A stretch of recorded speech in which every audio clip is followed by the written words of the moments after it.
kita masih kecil, pertanyaan yang paling sering kita dengar adalah kamu ingin menjadi apa saat sudah besar nanti? Dan banyak yang menjawabnya bahwa ingin menjadi dokter, insinyur, hingga menjadi orang yang sukses. Namun, sangat jarang atau mungkin tidak pernah ada yang bertanya, saat kamu dewasa nanti, kamu ingin merasa seperti apa? Apakah kamu ingin bahagia, tenang, atau merasa hidup dan bermakna? Itulah pertanyaan yang penting dalam hidup kita, tetapi jarang menjadi bagian dari percakapan sehari-hari, apalagi kurikulum di sekolah. Kita diajarkan bagaimana cara menghitung cepat, menghafal sejarah, mengurai rumus kimia, tetapi kita tidak diajarkan bagaimana memahami diri sendiri. Tidak ada pelajaran kebahagiaan 101 di kelas. Tidak ada ujian tentang bagaimana menghadapi kehilangan, menerima kegagalan, dan bagaimana memaafkan diri sendiri. Sekolah mengajarkan banyak hal penting, dan saya bersyukur akan hal itu. Tetapi semakin saya bertambah usia, semakin saya sadar bahwa ada celah besar dalam pendidikan kita. Kita tidak diajarkan bagaimana menjadi manusia yang utuh.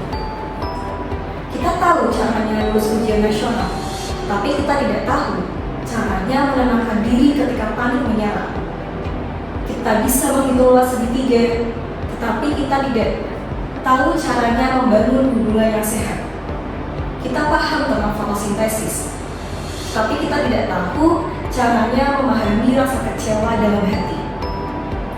Celah ini seringkali baru kita sadari saat dunia nyata menampar kita dengan keras.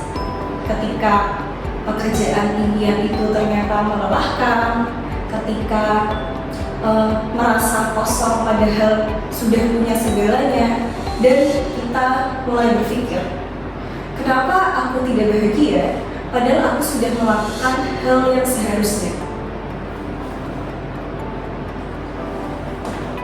Jawabannya, menurut banyak psikolog dan ilmuwan, terletak pada satu hal. Kita salah memahami apa itu kebahagiaan. Selama ini, kita menganggap bahwa kebahagiaan itu adalah tujuan akhir. Bahwa kalau kita sukses, kita kaya, kita terkenal, baru kita akan bahagia. Tetapi, penelitian menunjukkan justru seringkali terbalik. Orang yang bahagia akan lebih mudah mencapai kesuksesan. Kenapa? Karena mereka memiliki emosi yang stabil, energi yang bertahan saat jatuh, dan hubungan yang mendukung mereka. Nah, salah satu ilusi terbesar tentang kebahagiaan adalah apa yang disebut dengan hedonic treadmill. Kita berpikir bahwa mencapai lebih banyak, memiliki lebih banyak, maka kita akan lebih bahagia. Tetapi kenyataannya, begitu kita sudah terbiasa dengan pencapaian itu, maka standar kita itu akan naik dan kita mulai merasa biasa aja. Kita membeli barang baru dan kita sejenak merasa senang. Tetapi setelah itu kita merasa kosong lagi. Nah, kita ini seperti berlari di treadmill yang tidak pernah berhenti, melelahkan, tetapi tidak pernah benar-benar mencapai tujuannya. Dalam psikologi positif, kebahagiaan itu tidak hanya tentang kesenangan sesaat. Ada dua jenis utama.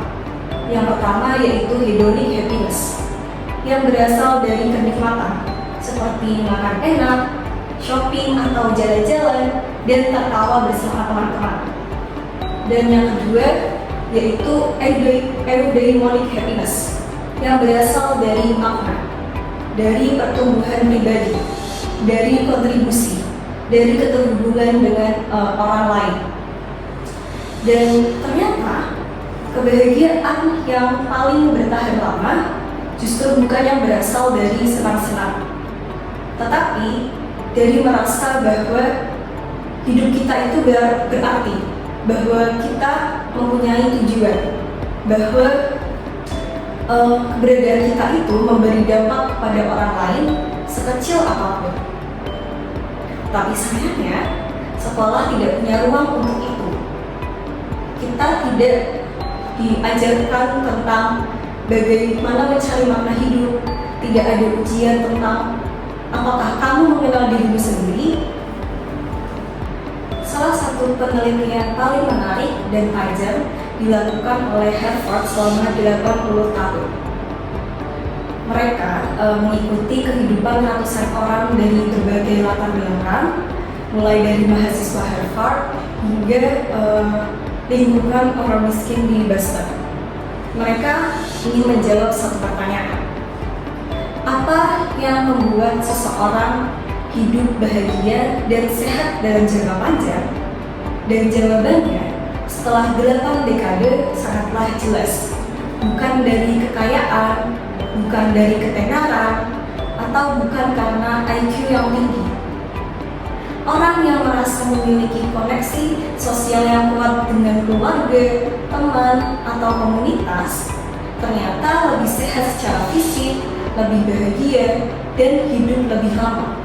Sementara orang yang merasa kesepian, mereka memiliki penurunan kesehatan yang lebih cepat dan beresiko lebih tinggi mengalami kematian dini. Itu artinya membangun hubungan yang erat dengan orang-orang di sekitar kita sangatlah penting. Tetapi di tengah dunia yang serba cepat, digital, serta kompetitif seperti sekarang, membangun hubungan bukanlah hal yang mudah. Kita sibuk, kita terjebak dalam rutinitas, kita mulai menggantikan percakapan nyata dengan notifikasi. Kita makin sering melihat orang lewat layar, tetapi makin jarang benar-benar melihat mata mereka. Kita punya ratusan koneksi di media sosial, tetapi kita masih merasa kesepian di kamar tidur kita. Dan kita mulai membandingkan hidup kita dengan highlight orang lain di Instagram. Dan kita lupa bahwa yang kita lihat itu hanyalah versi terbaik mereka, bukan kenyataan utuhnya. Dan kita mulai merasa tidak cukup bahagia, sehingga kita berpikir kita salah. Padahal sistem di sekitar kita yang memang benar-benar tidak mengajarkan bagaimana menjadi cukup. Kebahagiaan bukanlah suatu hal yang ditemukan. Ia dibentuk, dibangun, dilatih seperti otot, dan kebahagiaan itu bisa tumbuh ketika kita sering menggunakannya. Ada beberapa latihan yang terbukti secara ilmiah dapat membantu meningkatkan kebahagiaan. Yang pertama yaitu rasa syukur. Menulis 3 hal kecil yang kita syukuri setiap hari terbukti dapat meningkatkan kebahagiaan secara signifikan. Dan yang kedua yaitu meditasi atau mindfulness.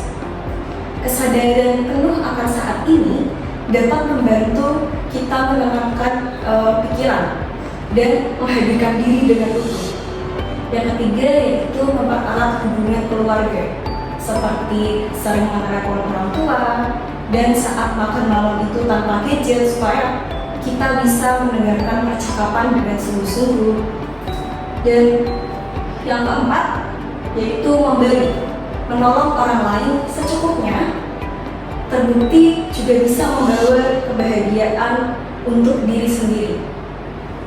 Dan yang terakhir yaitu menerima emosi, menyadari bahwa bahagia itu bukan berarti selalu tersenyum. Bahagia berarti juga bisa menangis dengan tulus, bisa marah tanpa melukai, bisa jujur tentang luka, dan memilih mencintai diri sendiri. Kita tidak perlu menunggu sekolah untuk mengajarkan semua hal ini. Kita bisa mulai dari sekarang.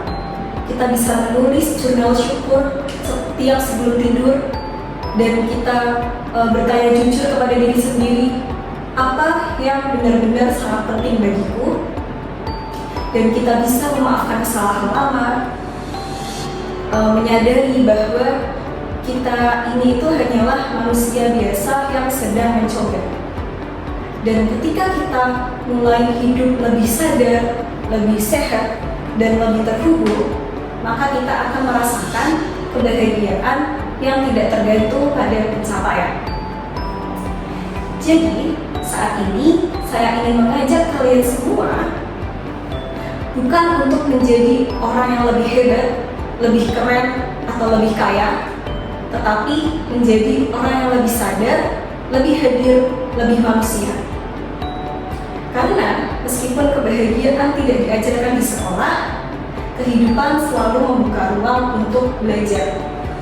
Setiap pagi adalah kesempatan baru untuk kita selalu tersenyum, setiap kegagalan adalah pelajaran, dan setiap hubungan yang dirawat itu adalah investasi terbaik yang bisa kita tanam. Jadi, jangan tunggu sempurna untuk bisa bahagia. Bahagialah saat sedang belajar, saat sedang mencoba, karena mungkin di sanalah letak rahasia kebahagiaan yang selama ini kita cari. Saya Sabida Salsabila, sekian dan terima kasih.